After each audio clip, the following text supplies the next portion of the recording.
വേറെ ഒന്നും പറയാല്ല, എല്ലാവരും മസ്റ്റ് ആയിട്ട് വന്ന് കാണേണ്ട ഒരു സിനിമ. സത്യം പറഞ്ഞാൽ അമിതാഭ് ബച്ചൻ എല്ലാവരും ആക്ടിവായിട്ടുള്ള എല്ലാവർക്കും ഈവൻ കിടിലം ഒരു സ്പേസ് കൊടുത്തിട്ടുള്ള ഒരു സിനിമ. സത്യം പറഞ്ഞാൽ അടുത്ത കാലത്തൊന്നും വന്നിട്ടില്ല ഇങ്ങനെ ഒരു പടം. കിട്ടില്ല. മഹാഭാരതം എക്സ്ട്രാറ്റൊക്കെ എൻ്റെ പൊന്നു വേറെ ലെവലിൽ നിൽക്കുന്നത്. ഗ്രാഫിക്സ് ഒക്കെ പൊളിച്ചടിക്കിട്ടുണ്ട്. പടങ്ങളാ സൂപ്പർ സിനിമ. കുഴപ്പമില്ല. VFS കുറച്ച് ഭാഗത്തൊക്കെ കുറച്ച് അബദ്ധമുണ്ട്, എന്നാലും കുഴപ്പമില്ല. അവസാനത്തെ ഒരു 10 മിനിറ്റ് മസ്റ്റ് വാച്ച് ഐറ്റം അടിപൊളി. പ്രഭാസ് അതാ പറഞ്ഞ ഒരു ലാസ്റ്റ് ഒരു 10 മിനിറ്റ് അതിലെല്ലാ ക്യാരക്ടറും ഒന്നിനൊന്ന് വെച്ചായിട്ട് അടിപൊളിയായിട്ട് വരുന്നുണ്ട്. കമലഹാസൻ ഒരു രക്ഷയില്ല, പൊളിച്ചിട്ടുണ്ട് സിനിമ. പ്രഭാസിന്റെ ആക്ഷൻ ഇപ്പോ കംബാക്ക് തന്നെ സിനിമ കുഴപ്പമില്ല. സെക്കൻഡ് ഹാഫിൽ എല്ലാരും പൊളിച്ചായിരുന്നു. കുഴപ്പമില്ല, ഓക്കെ. ഭയങ്കര സംഭവമായിട്ട് തോന്നിയില്ല. മാഡ് മാക്സ് കണ്ടിട്ടുള്ളതുകൊണ്ട് ഇതിലെ ആക്ഷൻ സീൻസ് ഒന്നും കുറെ കുഴപ്പമില്ല, ഓക്കെ. മിഡ് പടം. പ്രഭാസ് കൊള്ളാം, ഓക്കെ, കുഴപ്പമില്ല. സെറ്റ് പടം കേട്ടോ, സെറ്റ് പടം. ഗ്രാഫിക്സ് ഒക്കെ പക്ക സൂപ്പർ, കൊള്ളാം. എല്ലാവരുടെ പെർഫോമൻസ് എങ്ങനെയുണ്ട്? അയ്യോ കിടിലം.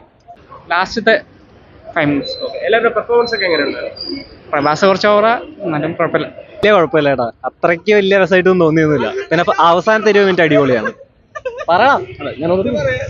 അവസാനത്തെ ഒരു 20 മിനിറ്റ് മാരക സാധനമാണ് അവസാനത്തെ. അപ്പൊ ഓരോ ക്യാരക്ടേഴ്സും ഒന്നിനൊന്നിന് മുഖമായിരുന്നു. പക്ഷെ ഇതിന്റെ സിനിമാറ്റോഗ്രാഫി അവസാനത്തേക്ക് മാരക സാധനം. അവസാനം വരെ ഹൈപ്പ് കൊടുക്കാനൊന്നുമില്ല, അത്രയ്ക്ക് ഹൈപ്പ് ഒന്നുമില്ല.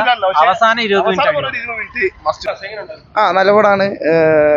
ഫസ്റ്റ് ഹാഫിൽ നമുക്ക് തുടക്കം കുറച്ച് ബുദ്ധിമുട്ടുണ്ട്, ലാഗ് പോലെ തോന്നും. പക്ഷെ ഓവറോൾ അവിടെ നിന്ന് പിന്നെ അടിപൊളി പടമാണ്. പ്രഭാസ് ആയാലും ആരായാലും ഇതാണ്. ഇപ്പൊ സെക്കൻഡ് പാർട്ടാണ് വെയിറ്റിംഗ്. എല്ലാം അതിലായിരിക്കും അടിപൊളിയായിട്ട്. പ്രഭാസ് അടിപൊളി, അടിപൊളി സിനിമ.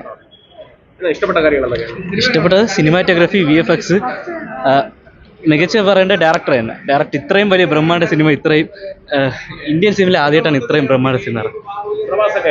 പ്രഭാസിന്റെ വേറൊരു പുതിയ വെർഷനാണ് കണ്ടത്. ഫുള്ള് ഹ്യൂമർ സെൻസ് ആയിട്ട് നല്ല ഹ്യൂമറായിട്ടാണ് പെർഫോം ചെയ്തത്.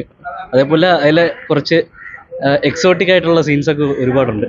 അപ്പോൾ നമ്മൾ കണ്ടിരിക്കുമ്പോൾ തന്നെ ഞാൻ ലാസ്റ്റായിട്ട് ഇതേപോലെ സിനിമ കണ്ട അവഞ്ചേഴ്സാണ് ആ ഒരു ഫീൽ വന്ന്. അതേപോലെ തന്നെ ഇതിലെ ഫൈറ്റ് സീൻസ് എല്ലാം ചെയ്തിട്ടുണ്ട്. Thank you. ചുമ്മാ ക്യാരക്ടേഴ്സ് ഒന്നും വലിയ വലിയ ആക്ടേഴ്സിനെല്ലാം ചുമ്മാ കുത്തിക്കയറ്റിയില്ല, എല്ലാവർക്കും കൃത്യമായിട്ടുള്ള റോളുണ്ട്. Overall movie nice movie. ഒരു ഫാൻറ്റസി ലൈക്ക് മിത്തോളജി എല്ലാം കൂടെ മിക്സ് ചെയ്തിട്ടുള്ളൊരു മൂവി, നൈസ്. പിന്നെ VFX കുറ്റം പറയാനൊന്നുമില്ല, അവർ ബഡ്ജറ്റ് കറക്റ്റായിട്ട് യൂസ് ചെയ്തിട്ടുണ്ടോ, എനിക്ക് ഭയങ്കരമായിട്ട് ഇഷ്ടപ്പെട്ടു. പക്ഷേ എല്ലാവർക്കും ഇഷ്ടപ്പെടുമോയെന്ന് തോന്നുന്നില്ല, ലൈക്ക് കപ്പ് ഓഫ് ടീ എന്ന് പറയുന്ന പോലെ സാധനം. പക്ഷെ എനിക്ക് കറക്റ്റായിട്ട് വർക്കായി, നൈസ് മൂവി. കാർട്ടൂൺ പോലെ ഉണ്ട്. കൊള്ളാം, പ്രവാസമുള്ള പടം കൊള്ളാം, അടിപൊളി പടം. വളരെ ബോറായിരുന്നു.